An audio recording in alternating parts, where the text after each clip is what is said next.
போட்டு அவியல் டேஸ்ட்டு சூப்பராக இருக்கும். இந்த தேங்காய் மசாலாவோடு சேர்த்து சாப்பிட்றதுக்கு சூப்பராக இருக்கும். முருங்கைக்காய் இந்த மாதிரி பாதி பாதியாக கட் பண்ணி வச்சுருக்கேன். இது 2 முருங்கைக்காய் எடுத்து பாதி பாதியாக இப்படி கட் பண்ணி வச்சுருக்கேன். நல்லா சதப்பத்து காயை பார்த்து வாங்கிக்கோங்க. மாங்காய் ஒரு பாதி மாங்காய் எடுத்து இந்த மாதிரி கட் பண்ணி வச்சுருக்கேன். கொஞ்சம் புளிப்பு இல்லாத மாங்காய் பார்த்து போட்டுக்கணும், அப்போ தான் நல்லாயிருக்கும் அவியலுக்கு. வாங்க எப்படி வைக்கலாம் பார்ப்போம். இது தாளிப்புக்கு வெந்தயம் கொஞ்சம் போட்டுக்கணும்.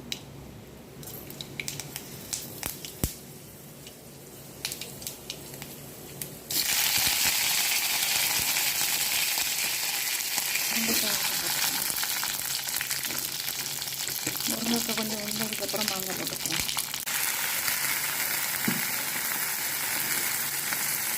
உப்பு தேவையான அளவு. முருங்கைக்காய் வேகணும், வெந்ததுக்கப்புறம் மாங்காய் போட்டுக்கலாம். வைக்கிறதுக்கு தேங்காய்,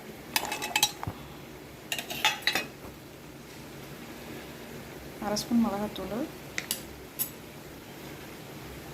கொஞ்சம் மஞ்சள்தூள், சின்ன வெங்காயம் 3,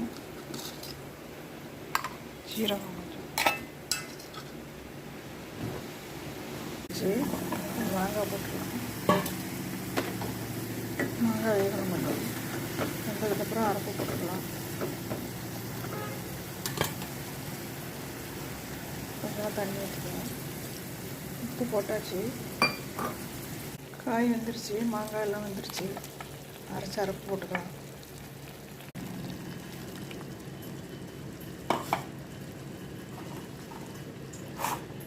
இது குழம்புல போடுற விடகம், இது வறுத்து வச்சுருக்கேன்.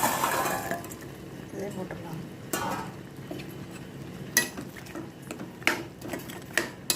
குழம்பு அவியலுக்கெல்லாம் போடலாம், நல்லாயிருக்கும்.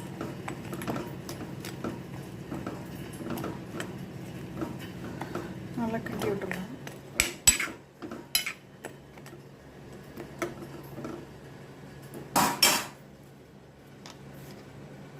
கொஞ்சமாக உப்பு போட்டுக்கணும்.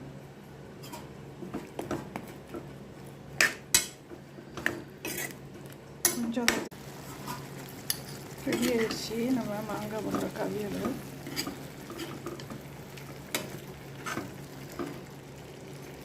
தேங்காய்லாம் நல்லா அரைப்பெல்லாம் வச்சிருச்சு. அடுப்பு ஆஃப் பண்ணிடலாம். 2 கருவேப்பிலை.